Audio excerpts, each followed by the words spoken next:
Salam sehat sejahtera, jumpa lagi di channel Mata Ketiga.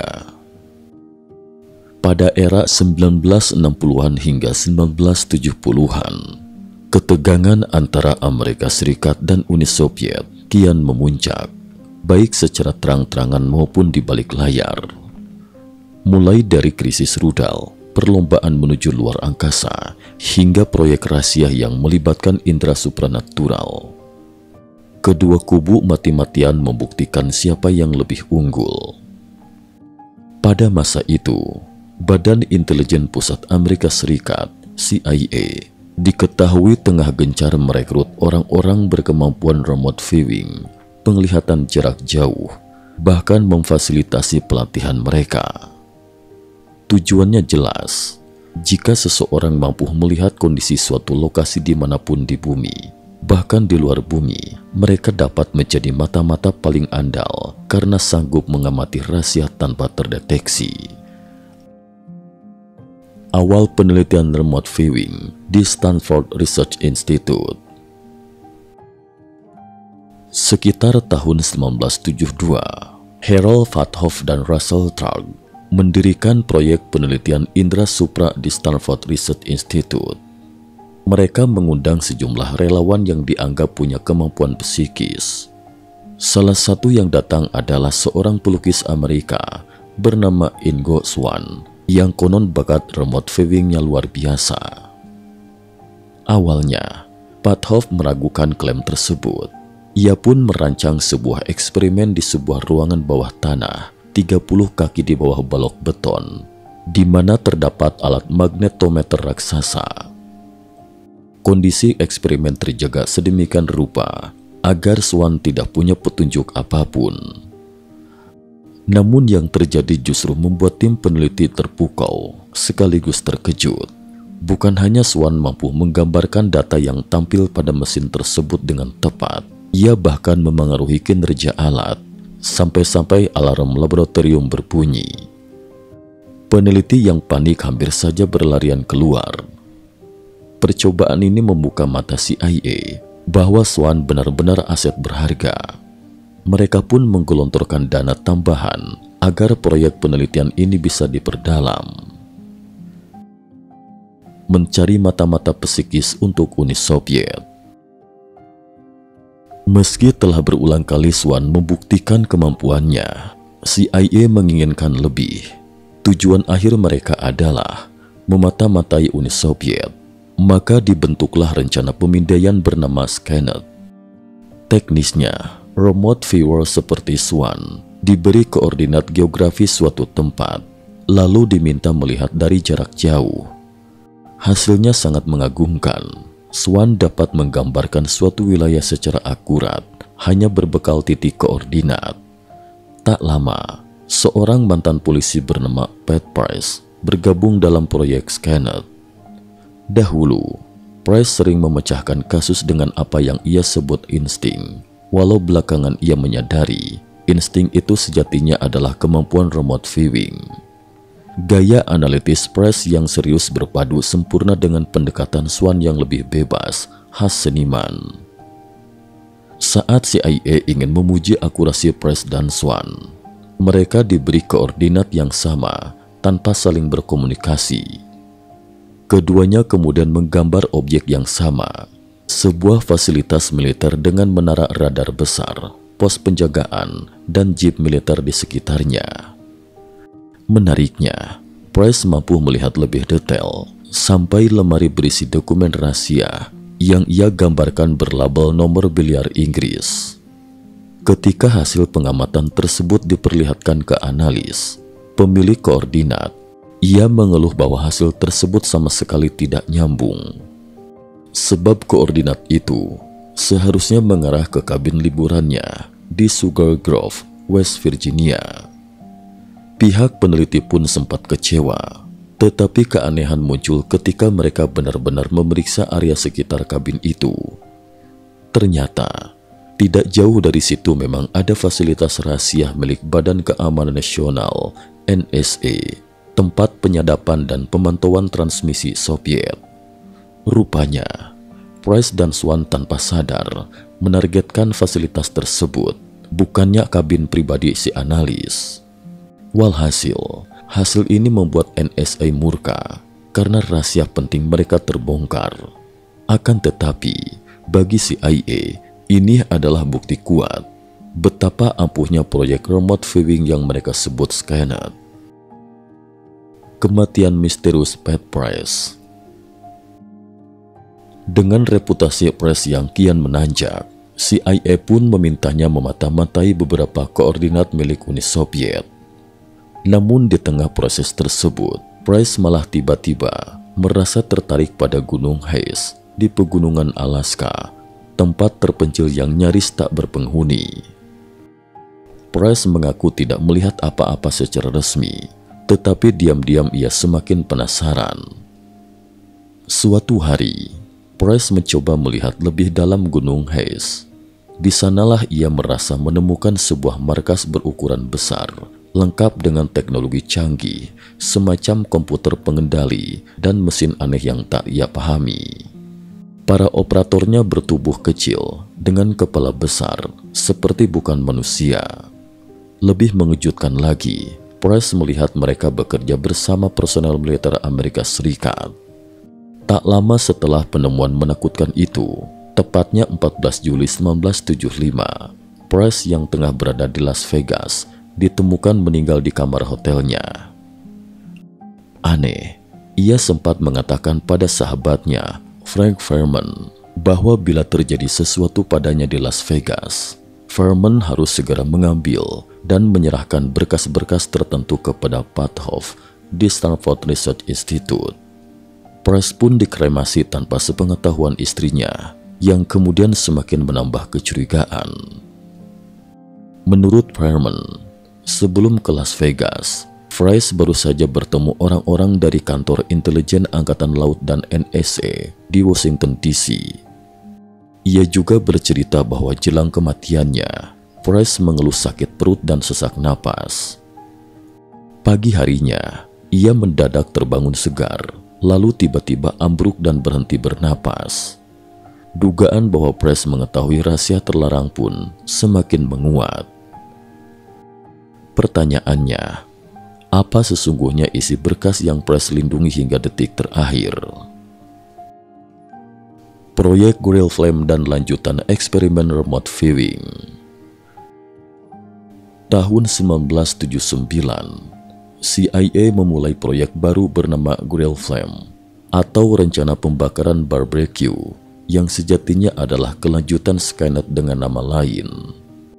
Orang yang bertanggung jawab melatih para remote viewer saat itu adalah mantan perwira intelijen Angkatan Darat, Skip Atwater. Suatu hari, Pathoff datang ke Atwater sambil membawa dokumen peninggalan Price. "Kamu perlu melihat ini," ujarnya. Rupanya, di tahun-tahun terakhirnya, Price bukan cuma memerhatikan Gunung Hayes. Ada 3 gunung lain yang ia sebut memiliki markas rahasia di dalamnya. Gunung Zil di Australia, Gunung Perdido di Spanyol, dan Gunung Inyangani di Zimbabwe. Fenomena aneh di segitiga Alaska. Gunung Hayes terletak di dalam area yang sering disebut segitiga Alaska, yang meliputi Anchorage, Juneau, dan Utqiagvik. Kawasan ini memang kondang sebagai lokasi berbahaya. Sejak 1970-an, lebih dari 20.000 kasus orang hilang tercatat di sana. Legenda lokal berbicara tentang makhluk-makhluk misterius yang terkadang menculik manusia. Di sisi ilmiah, daerah itu memiliki anomali medan magnet yang membuat navigasi menjadi sulit. Tak heran fenomena UFO, benda terbang tak dikenal, juga sering dilaporkan terlihat di langit Alaska.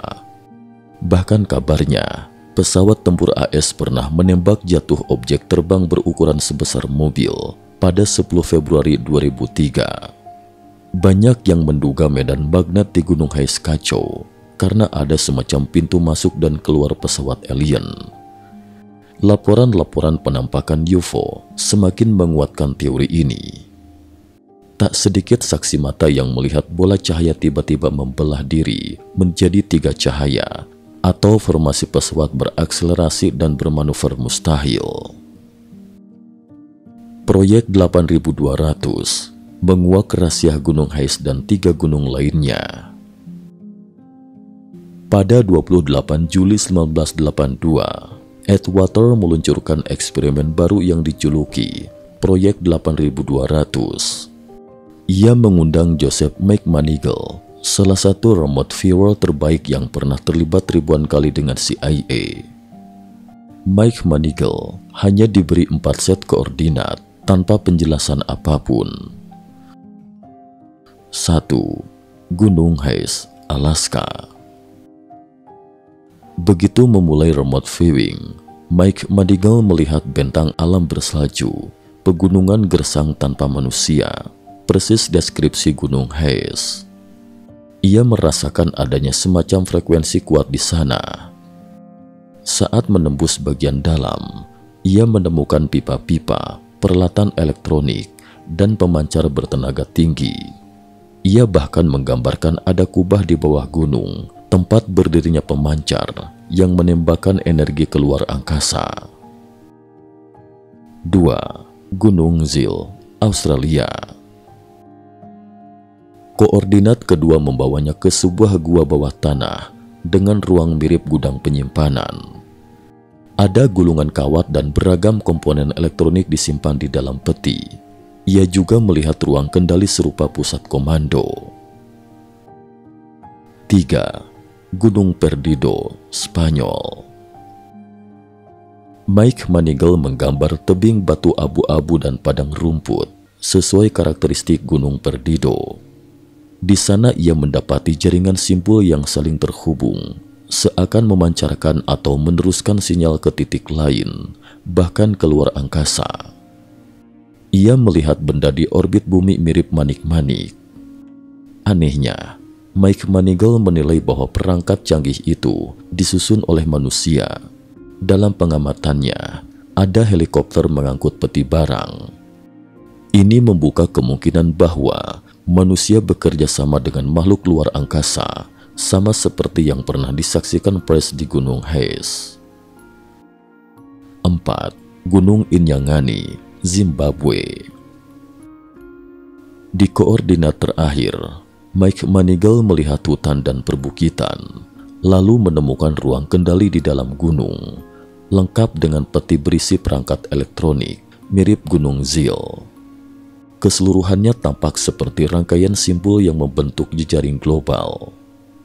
McManigal yakin begitu jaring itu dinyalakan, ia akan memancarkan sinyal atau energi tertentu keluar angkasa.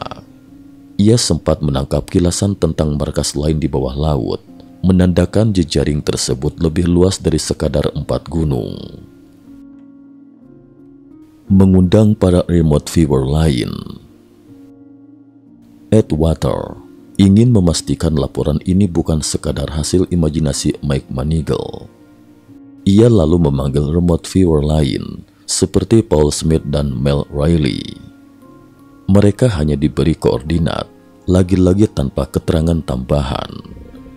Hasilnya, mayoritas menggambarkan gambaran serupa, sebuah fasilitas di dalam gunung, kubah besar, peralatan elektronik, pemancar, bahkan beberapa pengamat melihat sosok berfisik kurus, berkulit pucat, bergerak kaku seperti mesin. Ada pula yang melihat pesawat piring terbang. Namun Atwater mengaku tidak pernah memasukkan laporan pesawat alien secara resmi ke dokumen penelitiannya. Hal ini pun memunculkan pertanyaan, apakah manusia benar-benar menjalin kerjasama rahasia dengan alien? Mengapa markas-markas tersebut tersebar di lokasi-lokasi tertentu di seluruh dunia? Rasa jahat di Gunung Hais dan akhir proyek Stargate. McManigal menyebut adanya aura jahat yang kuat di Gunung Hais. Sebaliknya, Gunung Perdido terasa tak terlalu buruk, sedangkan Gunung Inyangani netral. Untuk menggali motif alien, Atwater bahkan sempat meminta bantuan seorang medium, perantara roh, agar dapat berkomunikasi secara telepati. Jawaban yang diperoleh, makhluk-makhluk itu tidak terlalu peduli pada manusia. Kalaupun ada yang tertarik, itu hanya sebagian kecil. Kebanyakan lainnya justru menganggap kita tak lebih dari hewan biasa. Rangkaian penelitian remote viewing lain yang kemudian disebut Project Stargate berakhir pada tahun 1995. Walaupun CIA mengakui mereka sempat memanfaatkan remote viewing, kebenaran detail tentang alien atau pesan telepati mereka masih merupakan tanda tanya besar. Benarkah kita berurusan dengan makhluk yang tak peduli sama sekali? Ataukah mereka memiliki agenda rahasia tertentu? Yang jelas, kematian Pat Price masih menyisakan teka-teki, terutama karena ia mengintip Gunung Hayes dan sempat melihat hal menakutkan di dalamnya. Apakah Price betul-betul menemui akhir tragis karena rahasia besar itu? Dan apakah adanya rasa jahat di Gunung Hayes berkaitan dengan misteri segitiga Alaska serta puluhan ribu orang yang hilang di sana? Penutup. Kisah ini menyimpan banyak alur gelap dan belum terpecahkan. Di satu sisi, fenomena remote viewing pernah dibuktikan keampuhannya oleh CIA untuk menyusup tanpa terdeteksi, termasuk sukses mengintip proyek-proyek Uni Soviet. Namun di sisi lain, desas-desus tentang Gunung Hayes dan segitiga misteri lain di dunia membuka ruang bagi teori-teori konspirasi seputar markas tersembunyi yang melibatkan alien dan kolaborasinya dengan manusia. Pada akhirnya, kita mungkin hanya bisa menebak-nebak sambil mempertanyakan kemana arah semua petunjuk ini. Bagaimanapun, kenyataan bahwa beberapa remote viewer dapat melihat hal serupa di titik-titik berbeda bumi memang tak bisa begitu saja diabaikan. Lantas, apakah memang ada alien di Gunung Hayes dan tempat-tempat terpencil lain diam-diam merancang jaringan energi besar yang sewaktu-waktu bisa diaktifkan? Ataukah semua ini sekadar permainan imajinasi dan sugesti eksperimen? Bagaimanapun, kisah tentang Price, Swan, Mike Manigal, serta nasib misterius Pat Price telah menjadi bagian tak terpisahkan dari sejarah panjang penelitian indera supranatural yang masih menimbulkan tanda tanya hingga kini. Bagaimana menurut kalian? Apakah kejadian di Gunung Hayes hanyalah legenda konspirasi? Atau benar-benar ada penghuni lain yang memerhatikan kita dari bayang-bayang gunung bersalju Alaska? Mungkin jawabannya akan tetap tersimpan rapat di ruang rahasia intelijen, sampai suatu hari ada yang cukup nekat membukanya untuk umum. Cukup sekian dulu. Terima kasih atas perhatiannya.